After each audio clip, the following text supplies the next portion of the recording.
now that we've finished with our connections to the camera, we're going to waterproof everything now. So we have our shrink wrap that's on the main cable, and we cut little slits on the bottom.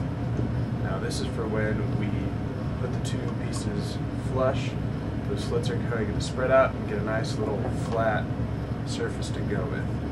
And then what we'll do is we'll tape around those cuts and where they're connecting to the camera.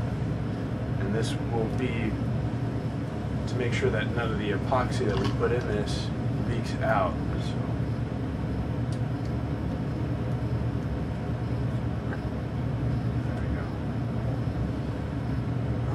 So now we have the whole base taped down. So then what we can do at this point is also put down our bottle, slide that over as well, and then that one also gets a nice little slit cut in it, so we can kind of overlap the pieces and make that flush with the camera as well. And then we'll just start taping all of that with electrical tape.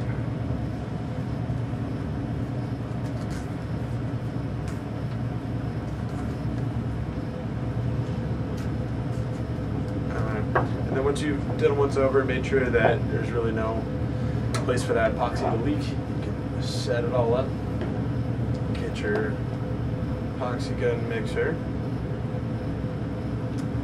all set. And what you're going to first want to do is epoxy into the shrink wrap until that gets to the top. You see that go? And then after that has set and hardened, you can epoxy into the bottle.